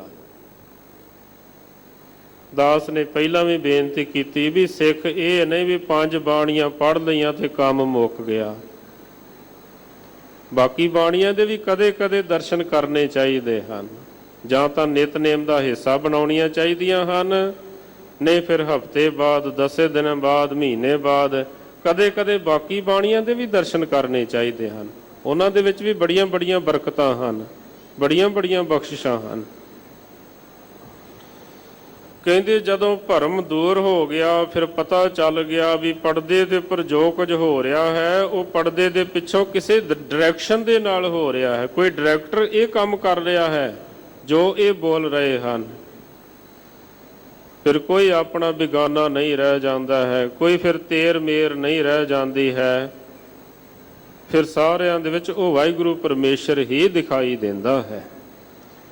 ਜਦ ਗੁਰੂ ਦੀ ਕਿਰਪਾ ਦੇ ਨਾਲ ਕਿਸੇ ਦਾ ਭਰਮ ਦਾ ਪਰਦਾ ਦੂਰ ਹੋ ਜਾਂਦਾ ਹੈ। ਸਾਚੀ ਲਿਵ ਲਾਗੀ ਹੈ ਭੀਤਰ, ਸਤਿਗੁਰ ਸਿਉ ਮਨ ਮਾਨਿਆ। ਜਦੋਂ ਕਹਿੰਦੇ ਇਸ ਤਰ੍ਹਾਂ ਸੱਚੀ ਲਿਵ ਜਿਹੜੀ ਸੀ ਅੰਦਰ ਅੰਤਰਮੁਖ ਵਾਹਿਗੁਰੂ ਪਰਮੇਸ਼ਰ ਦੇ ਨਾਲ ਲੱਗ ਗਈ, ਜੁੜ ਗਈ, ਫਿਰ ਕਹਿੰਦੇ ਗੁਰੂ ਦੇ ਨਾਲ ਜਿਹੜਾ ਮਨ ਸੀ ਉਹ ਮੰਨ ਗਿਆ, ਭਤੀਜ ਗਿਆ। ਫਿਰ ਸਦਾ ਵਾਸਤੇ ਇੱਕ ਰਸ ਹੀ ਐਸੇ ਜਿਹੜੇ ਸਤਿਪੁਰਸ਼ ਹਨ ਜੁੜੇ ਰਹਿੰਦੇ ਹਨ। ਕਦੇ ਵਾਸਤੇ ਵੀ ਉਹਨਾਂ ਦੇ ਜੀਵਨ ਦੇ ਵਿੱਚ ਵਖਰੇਵਾਂ ਨਹੀਂ ਹੁੰਦਾ ਹੈ। ਆਓ ਸਾਧ ਸੰਗਤ ਜੀ, ਜਿਸ ਤਰ੍ਹਾਂ ਮਹਾਰਾਜ ਸੱਚੇ ਪਾਤਸ਼ਾਹ ਜੀ ਲੜੀਵਾਰ ਸ਼ਬਦ ਦੇ ਵਿੱਚ ਆਪਾਂ ਨੂੰ ਬਖਸ਼ਿਸ਼ਾਂ ਵੰਡ ਰਹੇ ਹਨ, ਉਹ ਜੋ ਸ਼ਬਦ ਹੈ ਪਿਆਰ ਦੇ ਨਾਲ ਸਰਵਣ ਕਰੀਏ ਜੀ। ਰਾਮ ਕਲੀ ਮਹੱਲਾ ਪੰਜਵਾ, ਆਵਤ ਹਰਖ ਨਾ ਜਾਵਤ ਦੁਖਾ। ਇਹ ਪੂਰਨ ਪੁਰਸ਼ ਦੇ ਲਕਸ਼ਣ ਸਤਿਗੁਰੂ ਜੀ ਇਸ ਸ਼ਬਦ ਦੇ ਵਿੱਚ ਧੰਨ ਸ੍ਰੀ ਗੁਰੂ ਅਰਜਨ ਦੇਵ ਮਹਾਰਾਜ ਜੀ ਰਾਮਕਲੀ ਰਾਗ ਦੇ ਵਿੱਚ ਸਾਨੂੰ ਦੱਸ ਰਹੇ ਹਨ ਵੀ ਪੂਰਨ ਪੁਰਸ਼ ਦਾ ਜੀਵਨ ਕਿਸ ਤਰ੍ਹਾਂ ਦਾ ਹੁੰਦਾ ਹੈ। ਜਦ ਕੋਈ ਕਹਿੰਦੇ ਉਹਨਾਂ ਨੂੰ ਪ੍ਰਾਪਤ ਹੁੰਦਾ ਹੈ, ਕੁਝ ਆਉਂਦਾ ਹੈ ਜੀਵਨ ਦੇ ਵਿੱਚ, ਉਹ ਫਿਰ ਬਹੁਤੇ ਖੁਸ਼ ਨਹੀਂ ਹੁੰਦੇ ਹਨ। ਜਦ ਕੋਈ ਜੀਵਨ ਦੇ ਵਿੱਚੋਂ ਚਲਾ ਜਾਂਦਾ ਹੈ, ਫਿਰ ਕਹਿੰਦੇ ਬਹੁਤੇ ਦੁਖੀ ਨਹੀਂ ਹੁੰਦੇ ਹਨ। ਇਹ ਮਨਮੁਖ ਦੀ ਦਸ਼ਾ ਹੈ। ਜਬ ਕਛ ਪਾਵੈ ਤਬ ਗਰਭ ਕਰਤ ਹੈ। ਜਦ ਕੁਝ ਮਿਲ ਜਾਂਦਾ ਹੈ ਪੈਰ ਭੁੰਜੇ ਨਹੀਂ ਲੱਗਦੇ ਹਨ। ਮਾਇਆ ਗਈ ਤਬ ਰੋਵਨ ਲਗਤ ਹੈ। ਸਤਿਪੁਰਸ਼ ਇੱਕ ਰਸ ਰਹਿੰਦੇ ਹਨ। ਉਹ ਆਏ ਤੇ ਖੁਸ਼ ਨਹੀਂ ਹੁੰਦੇ ਹਨ, ਜਾਣ ਤੇ ਦੁਖੀ ਨਹੀਂ ਹੁੰਦੇ ਹਨ। ਨਹਿ ਵਿਆਪੈ ਮਨ ਰੋਗਨੀ। ਅਤੇ ਕਹਿੰਦੇ ਉਹਨਾਂ ਦੇ ਮਨ ਨੂੰ ਕਿਸੇ ਪ੍ਰਕਾਰ ਦਾ ਜਿਹੜਾ ਰੋਗ ਹੈ ਨਾ, ਉਹ ਚੰਬੜਦਾ ਨਹੀਂ ਹੈ, ਮਨ ਦੇ ਉੱਪਰ ਨਹੀਂ ਲੈਂਦੇ ਹਨ। ਕਈ ਵਾਰੀ ਤਨ ਦੇ ਉੱਪਰ ਤਾਂ ਹੰਢਾ ਲੈਂਦੇ ਹਨ, ਪਰ ਉਹਦਾ ਅਸਰ ਮਨ ਦੇ ਉੱਪਰ ਨਹੀਂ ਕਬੂਲਦੇ ਹਨ। ਮਨ ਕਰਕੇ ਉਹ ਹਰ ਤਰ੍ਹਾਂ ਦੇ ਨਾਲ ਨਿਰਲੇਪ ਰਹਿੰਦੇ ਹਨ। ਸਦਾ ਆਨੰਦ ਗੁਰ ਪੂਰਾ ਪਾਇਆ, ਤਉ ਤਰੀ ਸਗਲ ਬਿਯੋਗਨੀ। ਗੁਰਮੁਖਾਂ ਦੇ ਜੀਵਨ ਦੇ ਵਿੱਚ ਸਦੀਵ ਕਾਲ ਵਾਸਤੇ ਆਨੰਦ ਬਣਿਆ ਰਹਿੰਦਾ ਹੈ, ਕਿਉਂਕਿ ਸੁੱਖ ਦਾ ਬਦਲ ਹੈ, ਦੁੱਖ ਆਨੰਦ ਦਾ ਕੋਈ ਬਦਲ ਨਹੀਂ ਹੈ। ਆਨੰਦ ਸਦਾ ਆਨੰਦ ਹੀ ਰਹਿੰਦਾ ਹੈ। ਔਰ ਇਸ ਦੀ ਸਮਝ ਗੁਰੂ ਦੇ ਚਰਨਾਂ ਨਾਲ ਜੁੜ ਕੇ ਪੈਂਦੀ ਹੈ। ਆਨੰਦ ਆਨੰਦ ਸਭ ਕੋ ਕਹੈ, ਆਨੰਦ ਗੁਰੂ ਤੇ ਜਾਣਿਆ। ਕਹਿੰਦੇ ਗੁਰਮੁਖਾਂ ਦੇ ਜੀਵਨ ਦੇ ਵਿੱਚ ਹਮੇਸ਼ਾ ਆਨੰਦ ਬਣਿਆ ਰਹਿੰਦਾ ਹੈ। ਔਰ ਫਿਰ ਕਹਿੰਦੇ ਉਹਨਾਂ ਦੇ ਜੀਵਨ ਦੇ ਵਿੱਚੋਂ ਵਿਛੋੜੇ ਆਦਿਕ ਦੀ ਜਿਹੜੀ ਪੀੜਾ ਹੈ, ਵਿਯੋਗ ਹੈ, ਉਹ ਖਤਮ ਹੋ ਜਾਂਦਾ ਹੈ ਜਦ ਮਿਲਾਪ ਹੋ ਜਾਂਦਾ ਹੈ। ਇਹ ਬਿਦ ਹੈ ਮਨ ਜੋਗਨੀ। ਇਸ ਤਰੀਕੇ ਦੇ ਨਾਲ ਮਹਾਰਾਜ ਕਹਿੰਦੇ ਜਿਹੜਾ ਮਨ ਹੈ ਉਹ ਗੁਰਮੁਖਾਂ ਦਾ ਵਾਹਿਗੁਰੂ ਦੇ ਚਰਨਾਂ ਦੇ ਨਾਲ ਜੁੜ ਜਾਂਦਾ ਹੈ। ਮੋਹ ਸੋਗ ਰੋਗ ਲੋਗ ਨਾ ਵਿਆਪੈ, ਤਹ ਹਰ ਹਰ ਹਰ ਰਸ ਭੋਗਨੀ। ਨਾ ਉਹਨਾਂ ਦੇ ਪ੍ਰਮੋਹ ਦਾ ਅਸਰ, ਨਾ ਸੋਗ ਦਾ ਅਸਰ, ਨਾ ਰੋਗ ਦਾ ਅਸਰ, ਨਾ ਲੋਕਾਂ ਦੀਆਂ ਚਤਰਾਈਆਂ ਸਿਆਣਪਾਂ ਦਾ ਅਸਰ।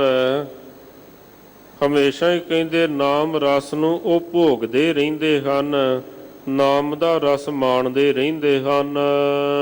ਰਹਾਓ ਸੁਰਗ ਪਵਿੱਤਰਾ ਮਿਰਤ ਪਵਿੱਤਰਾ, ਪਿਆਲ ਪਵਿੱਤਰ ਅਲੋਗਨੀ। ਵਿਸ਼ਰਾਮ ਦੇ ਕੇ ਸਤਿਗੁਰੂ ਜੀ ਫਰਮਾਉਂਦੇ ਹਨ ਵੀ ਸਵਰਗ ਦੇ ਵਿੱਚ, ਮਾਤ ਲੋਕ ਦੇ ਵਿੱਚ ਔਰ ਪਿਆਲ ਲੋਕ ਦੇ ਵਿੱਚ ਸਾਰੇ ਪਾਸੇ ਕਹਿੰਦੇ ਜਿਹੜੇ ਉਹਨਾਂ ਨੂੰ ਉਸ ਬ੍ਰਹਮ ਦੀ ਜੋਤ ਦਿਖਾਈ ਦਿੰਦੀ ਹੈ।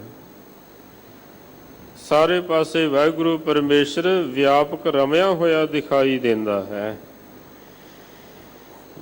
ਅਲੋਗਨੀ ਤੋਂ ਭਾਵ ਕਿ ਉਹ ਫਿਰ ਐਸੇ ਜਿਹੜੇ ਸਤਿਪੁਰਸ਼ ਹਨ, ਸੰਸਾਰ ਦੇ ਵਿੱਚ ਰਹਿੰਦਿਆਂ ਹੋਇਆਂ, ਲੋਕਾਂ ਦੇ ਵਿੱਚ ਰਹਿੰਦਿਆਂ ਹੋਇਆਂ ਅਲੋਗ ਰਹਿੰਦੇ ਹਨ, ਨਿਰਲੇਪ ਰਹਿੰਦੇ ਹਨ। ਆਗਿਆਕਾਰੀ ਸਦਾ ਸੁਖ ਪੁੰਚੈ, ਜਤ ਕਤ ਵੇਖੋ ਹਰ ਗੁਣੀ। ਵਾਹਿਗੁਰੂ ਦੇ ਰਜਾ ਦੇ ਵਿੱਚ, ਉਹਦੀ ਆਗਿਆ ਦੇ ਵਿੱਚ ਚੱਲਦੇ ਹਨ, ਸਦਾ ਵਾਸਤੇ ਸੁੱਖ ਨੂੰ ਪੁੰਚਦੇ ਹਨ, ਮਾਣਦੇ ਹਨ। ਜਿੱਧਰ ਕਿੱਧਰ ਵੀ ਕਹਿੰਦੇ ਉਹ ਵਾਹਿਗੁਰੂ ਪਰਮੇਸ਼ਰ ਦੇ ਗੁਣ ਹੀ ਉਹਨਾਂ ਨੂੰ ਦਿਖਾਈ ਦਿੰਦੇ ਹਨ। ਨਹਿ ਸਿਵ ਸਕਤੀ ਜਲ ਨਹੀਂ ਪਵਨਾ, ਤਹ ਆਕਾਰ ਨਹੀਂ ਮੇਦਨੀ। ਹੋਰ ਪ੍ਰਕਿਰਤਕ ਨਿਯਮਾਂ ਦੇ ਹਿਸਾਬ ਦੇ ਨਾਲ ਸ਼ਿਵ ਸ਼ਕਤੀ ਆਦਿਕ, ਜਲ ਆਦਿਕ, ਹਵਾ ਆਦਿਕ, ਕਹਿੰਦੇ ਨਾ ਹੀ ਧਰਤੀ ਆਦਿਕ ਜਿਹੜੀ ਹੈ ਉਹਨਾਂ ਨੂੰ ਕਿਸੇ ਪ੍ਰਕਾਰ ਦਾ ਵਿਖਰਾਵਾ ਪਾਉਂਦੇ ਹਨ। ਹਮੇਸ਼ਾ ਹੀ ਸਾਰੇ ਪਾਸੇ ਐਸੇ ਸਤਿਪੁਰਸ਼ ਜੁੜੇ ਹੀ ਰਹਿੰਦੇ ਹਨ, ਕਦੇ ਟੁੱਟਦੇ ਨਹੀਂ ਹਨ। ਸਤਿਗੁਰ ਜੋਗ ਕਾ ਤਹਾਂ ਨਿਵਾਸਾ, ਜਹ ਅਵਗਤ ਨਾਥ ਅਗਮ ਧਨੀ। ਜਿਹੜਾ ਸਤਿਗੁਰੂ ਜੀ ਨੇ ਜੋਗ ਸਿਖਾਇਆ ਹੈ, ਸਹਿਜ ਜੋਗ, ਕਹਿੰਦੇ ਇਸ ਤਰ੍ਹਾਂ ਦਾ ਉਹਨਾਂ ਦਾ ਐਸੇ ਸਹਿਜ ਜੋਗ ਦੇ ਵਿੱਚ ਵਾਸਾ ਹੁੰਦਾ ਹੈ ਜਿੱਥੇ ਉਹ ਵਾਹਿਗੁਰੂ ਪਰਮੇਸ਼ਰ ਅਵਿਅਕਤ ਹੈ, ਗਮਤਾ ਤੋਂ ਰਹਿਤ ਹੈ, ਧਨੀ ਹੈ। ਕਿਉਂਕਿ ਇਹ ਨਹੀਂ ਵੀ ਜੇਕਰ ਸਮਾਧੀ ਦੇ ਵਿੱਚ ਚਲੇ ਗਏ ਫਿਰ ਰਸ ਮਾਣਿਆ, ਜਦ ਸਮਾਧੀ ਤੋਂ ਬਾਹਰ ਆਏ ਫਿਰ ਉਸੇ ਤਰ੍ਹਾਂ ਸੰਸਾਰੀ ਬਿਰਤੀ ਬਣ ਗਈ। ਜਿਹੜੇ ਸਤਿਪੁਰਸ਼ ਹੋਇਆ ਕਰਦੇ ਹਨ ਉਹਨਾਂ ਵਾਸਤੇ ਕਿਆ ਸਵਣਾ, ਕਿਆ ਜਾਗਣਾ, ਗੁਰਮੁਖ ਤੇ ਪ੍ਰਵਾਨ, ਜਿਨ੍ਹਾਂ ਸਾਸ ਕੀ ਰਾਸ ਨਾ ਵਿਸਰੇ ਸੇ ਪੂਰੇ ਪੁਰਖ ਪ੍ਰਦਾਨ। ਉਹ ਸਦਾ ਹੀ ਸੌਂਦੇ ਹੋਏ, ਜਾਗਦੇ ਹੋਏ, ਕੰਮ ਕਾਜ ਕਰਦੇ ਹੋਏ ਹਮੇਸ਼ਾ ਹੀ ਉਹਨਾਂ ਦੀ ਸਮਾਧੀ ਵਾਲੀ ਹੀ ਅਵਸਥਾ ਬਣੀ ਰਹਿੰਦੀ ਹੈ। ਤਨ ਮਨ ਹਰਿ ਕਾ, ਧਨ ਸਭ ਹਰਿ ਕਾ, ਹਰਿ ਕੇ ਗੁਣ ਹੋ ਕਿਆ ਗਨੀ। ਤਨ ਮਨ ਧਨ ਸਾਰਾ ਕੁਝ ਵਾਹਿਗੁਰੂ ਦਾ ਹੀ ਸਮਝਦੇ ਹਨ। ਇਸ ਕਰਕੇ ਮਹਾਰਾਜ ਜਗਿਆਸੂ ਰੂਪ ਹੋ ਕੇ ਬਚਨ ਕਰਦੇ ਹਨ ਕਿ ਉਸ ਵਾਹਿਗੁਰੂ ਪਰਮੇਸ਼ਰ ਦੇ ਕਿਤਨੇ ਕੁ ਗੁਣਾਂ ਦਾ ਅਸੀਂ ਗਾਇਨ ਕਰੇ, ਬਿਆਨ ਨਹੀਂ ਕੀਤੇ ਜਾ ਸਕਦੇ ਹਨ। ਕਹੋ ਨਾਨਕ ਹਮ ਤੁਮ ਗੁਰ ਖੋਈ ਹੈ, ਅੰਬੈ ਅੰਬ ਮਿਲੋਗਨੀ। ਸਤਿਗੁਰੂ ਅਰਜਨ ਦੇਵ ਮਹਾਰਾਜ ਸੱਚੇ ਪਾਤਸ਼ਾਹ ਜੀ, ਸ੍ਰੀ ਗੁਰੂ ਨਾਨਕ ਦੇਵ ਮਹਾਰਾਜ ਸੱਚੇ ਪਾਤਸ਼ਾਹ ਜੀ ਦੀ ਮੋਹਰ ਛਾਪ ਹੇਠ ਫਰਮਾਉਂਦੇ ਹਨ ਕਿ ਹਮ ਤੁਮ ਵਾਲੀ ਜਿਹੜੀ ਅਵਸਥਾ ਹੈ, ਤੇਰ ਮੇਰ ਵਾਲੀ ਜਿਹੜੀ ਗੱਲ ਹੈ, ਕਹਿੰਦੇ ਉਹਨਾਂ ਦੇ ਜੀਵਨ ਦੇ ਵਿੱਚੋਂ ਖੋਈ ਨਾਸ਼ ਹੋ ਜਾਂਦੀ ਹੈ। ਅੰਬੇ ਅੰਬ ਮਿਲੋਗਣੀ, ਜਿਵੇਂ ਕਹਿੰਦੇ ਪਾਣੀ ਪਾਣੀ ਦੇ ਵਿੱਚ ਮਿਲਾ ਦਈਓ ਫਿਰ ਇੱਕ ਰੂਪ ਹੋ ਜਾਂਦੇ ਹਨ। ਜਿਉਂ ਜਲ ਮੈਂ ਜਲ ਆਏ ਖਟਾਨਾ, ਤਿਉਂ ਜੋਤੀ ਸੰਗ ਜੋਤ ਸਮਾਨਾ। ਧੰਨ ਸ੍ਰੀ ਗੁਰੂ ਤੇਗ ਬਹਾਦਰ ਮਹਾਰਾਜ ਸਾਹਿਬ ਜੀ ਦੇ ਵੀ ਬਚਨ ਹਨ। ਜੋ ਨਰ ਦੁਖ ਮੈਂ ਦੁਖ ਨਹੀਂ ਮਾਨੈ, ਸੁਖ ਸਨੇਹ ਔਰ ਭੈ ਨਹੀਂ ਜਾ ਕੈ, ਕੰਚਨ ਮਾਟੀ ਮਾਨੈ। ਨੈ ਨਿੰਦਿਆ ਨੈ ਉਸਤਤ ਜਾ ਕੈ, ਲੋਭ ਮੋਹ ਅਭਮਾਨਾ। ਹਰਕ ਸੋਗ ਤੇ ਰਹੇ ਨਿਆਰੋ, ਨਾਹੇ ਮਾਨ ਅਪਮਾਨਾ। ਆਸਾ ਮਨਸਾ ਸਗਲ ਤਿਆਗੈ, ਜਗ ਤੇ ਰਹੇ ਨਿਰਾਸਾ। ਕਾਮ ਕ੍ਰੋਧ ਜੇ ਪਰਸੈ ਨਾਹਨ, ਤੇ ਘਟ ਬ੍ਰਹਮ ਨਿਵਾਸਾ। ਗੁਰ ਕਿਰਪਾ ਜੇ ਨਰ ਕੋ ਕੀਨੀ, ਤੇ ਇਹ ਜੁਗਤ ਪਛਾਨੀ। ਨਾਨਕ ਲੀਨ ਭਇਓ ਗੋਬਿੰਦ ਸਿਉ, ਜਿਉ ਪਾਣੀ ਸੰਗ ਪਾਣੀ। ਇਹ ਸਾਧ ਸੰਗਤ ਜੀ ਪੂਰਨ ਪੁਰਸ਼ਾਂ ਦੀ ਅਵਸਥਾ ਸਤਿਗੁਰੂ ਪਾਤਸ਼ਾਹ ਜੀ ਨੇ ਵਰਣਨ ਕੀਤੀ ਹੈ। ਦਸਾਂ ਪਾਤਸ਼ਾਹੀਆਂ ਦੇ ਜੀਵਨ ਕਾਲ ਦੇ ਵਿੱਚ ਇਸ ਤਰ੍ਹਾਂ ਦੇ ਸਿੱਖ ਜਗਤ ਦੇ ਵਿੱਚ ਹਜ਼ਾਰਾਂ ਹੀ ਪੂਰਨ ਪੁਰਸ਼ ਹੋਏ ਹਨ। ਉਸ ਤੋਂ ਬਾਅਦ ਵੀ ਸਿਲਸਿਲਾ ਕੋਈ ਬੰਦ ਨਹੀਂ ਹੋਇਆ ਹੈ, ਅੱਜ ਵੀ ਬੰਦ ਨਹੀਂ ਹੈ, ਅੱਜ ਵੀ ਚੱਲ ਰਿਹਾ ਹੈ। ਇਸ ਤਰ੍ਹਾਂ ਦੇ ਕਈ ਪੂਰਨ ਪੁਰਸ਼ ਹਨ ਜਿਹੜੇ ਦੁੱਖ ਤੋਂ ਉੱਪਰ ਉੱਠ ਜਾਂਦੇ ਹਨ, ਸੁੱਖ ਤੋਂ ਉੱਪਰ ਉੱਠ ਜਾਂਦੇ ਹਨ, ਖੁਸ਼ੀ ਤੋਂ ਉੱਪਰ ਉੱਠ ਜਾਂਦੇ ਹਨ, ਗਮੀ ਤੋਂ ਉੱਪਰ ਉੱਠ ਜਾਂਦੇ ਹਨ। ਇੱਕ ਬਚਨ ਕਹਿ ਕੇ ਫਿਰ ਆਪਾਂ ਸਮਾਪਤੀ ਕਰਨੀ ਹੈ। ਸੰਤ ਬਾਬਾ ਸੁੰਦਰ ਸਿੰਘ ਜੀ ਭਿੰਡਰਾਂ ਵਾਲੇ, ਜਦ ਕੁਝ ਸਿਹਤ ਢਿੱਲੀ ਸੀ, ਸਿਵਲ ਸਰਜਨ ਇਲਾਜ ਕਰ ਰਹੇ ਸਨ। ਜਿੱਥੋਂ ਇਲਾਜ ਕਰਨਾ ਸੀ ਪੇਟ ਦੇ ਵਿੱਚੋਂ, ਉੱਥੇ ਥਾਂ ਨੂੰ ਸੁੰਨ ਕਰਨਾ ਪੈਂਦਾ ਸੀ। ਪਰ ਮਹਾਂਪੁਰਸ਼ ਆਖਣ ਲੱਗੇ ਵੀ ਅੱਜ ਤੁਹਾਨੂੰ ਸੁੰਨ ਕਰਨ ਵਾਲਾ ਟੀਕਾ ਲਾਉਣ ਦੀ ਲੋੜ ਨਹੀਂ, ਉਸ ਤਰ੍ਹਾਂ ਹੀ ਇਲਾਜ ਕਰੋ। ਡਾਕਟਰ ਆਖੇ ਵੀ ਮੇਰੀ ਹਿੰਮਤ ਨਹੀਂ ਪੈਂਦੀ ਹੈ। ਆਖਣ ਲੱਗੇ ਨਹੀਂ, ਬਚਨ ਮੰਨੀਦਾ ਹੈ, ਤੁਹਾਨੂੰ ਸੁੰਨ ਕਰਨ ਦੀ ਜ਼ਰੂਰਤ ਨਹੀਂ। ਸੰਤ ਸੁੰਦਰ ਸਿੰਘ ਜੀ ਭਿੰਡਰਾਂ ਵਾਲੇ, ਇੱਕ ਹੋਰ ਉਹਨਾਂ ਦੇ ਲਾਗੇ ਸੰਤ ਸਨ, ਉਹਨਾਂ ਦੇ ਨਾਲ ਹੱਸ ਕੇ ਬਚਨ ਕਰ ਰਹੇ ਸਨ। ਉੱਧਰੋਂ ਡਾਕਟਰ ਜਿਹੜਾ ਸੀ ਉਹ ਆਪਣਾ ਇਲਾਜ ਕਰ ਰਿਹਾ ਸੀ। ਇਹ ਸਾਧ ਸੰਗਤ ਜੀ ਪੂਰਨ ਪੁਰਸ਼ਾਂ ਦੀ ਅਵਸਥਾ ਹੋਇਆ ਕਰਦੀ ਹੈ। ਸਰੀਰ ਤੋਂ ਉੱਪਰ ਉੱਠ ਜਾਂਦੇ ਹਨ, ਖੁਸ਼ੀ ਗਮੀ ਤੋਂ ਉੱਪਰ ਉੱਠ ਜਾਂਦੇ ਹਨ, ਦੁੱਖ ਸੁੱਖ ਤੋਂ ਉੱਪਰ ਉੱਠ ਜਾਂਦੇ ਹਨ। ਸਤਿਗੁਰੂ ਜੀ ਮਿਹਰਾਮਤ ਕਰਨ, ਸਾਨੂੰ ਇਸ ਤਰ੍ਹਾਂ ਦੀਆਂ ਜਿਹੜੀਆਂ ਅਗੰਮੀ ਦਾਤਾਂ ਹਨ ਸਾਡੇ ਸਾਰਿਆਂ ਦੀ ਝੋਲੀ ਦੇ ਵਿੱਚ ਪੈਣ, ਤਾਂ ਕਿ ਲੋਕ ਸੁਖੀ ਪਰਲੋਕ ਸੁਹੇਲੇ ਹੋਵਣ। ਅੰਮ੍ਰਿਤ ਛਕੋ ਸਿੰਘ ਸੱਜੋ, ਨਾਮ ਬਾਣੀ ਦੇ ਨਾਲ ਜੁੜੋ, ਤਾਂ ਕਿ ਲੋਕ ਸੁਖੀ ਪਰਲੋਕ ਸੁਹੇਲੇ ਹੋਵਣ। ਹੋਈਆਂ ਬੇਅੰਤ ਭੁੱਲਾਂ ਚੁੱਕਾਂ ਦੀ ਖਿਮਾ। ਆਓ ਅਖੀਰਲੀਆਂ ਪੰਕਤੀਆਂ ਸਰਵਣ ਕਰੀਏ ਜੀ। ਧਨ ਮਨ ਹਰਿ ਕਾ, ਧਨ ਸਭ ਹਰਿ ਕਾ। ਹਰਿ ਕੇ ਗੁਣ ਹੋ ਕਿਆ ਗਨੀ। ਕਹੋ ਨਾਨਕ ਹਮ ਤੁਮ ਗੁਰ ਖੋਈ ਹੈ। ਅੰਬੈ ਅੰਬ ਮਿਲੋਗਨੀ। ਵਾਹਿਗੁਰੂ ਜੀ ਕਾ ਖਾਲਸਾ, ਵਾਹਿਗੁਰੂ ਜੀ ਕੀ ਫਤਿਹ। ਵਾਹਿਗੁਰੂ ਜੀ ਕਾ ਖਾਲਸਾ, ਵਾਹਿਗੁਰੂ ਜੀ ਕੀ ਫਤਿਹ। ਸ਼ੇਰੇ ਪੰਜਾਬ ਗੁਰਬਾਣੀ YouTube ਚੈਨਲ ਨੂੰ ਵੱਧ ਤੋਂ ਵੱਧ ਸਬਸਕ੍ਰਾਈਬ ਕਰੋ ਤੇ ਇਸ ਤੇ ਗੁਰਬਾਣੀ, ਸ਼ਬਦ ਕੀਰਤਨ ਤੇ ਇਤਿਹਾਸ ਨਾਲ ਵੱਧ ਤੋਂ ਵੱਧ ਜੁੜ ਕੇ ਆਨੰਦ ਮਾਣੋ ਤੇ ਆਪਣੀ ਜ਼ਿੰਦਗੀ ਨੂੰ ਸਫਲ ਕਰੋ। ਵਾਹਿਗੁਰੂ ਜੀ ਕਾ ਖਾਲਸਾ, ਵਾਹਿਗੁਰੂ ਜੀ ਕੀ ਫਤਿਹ।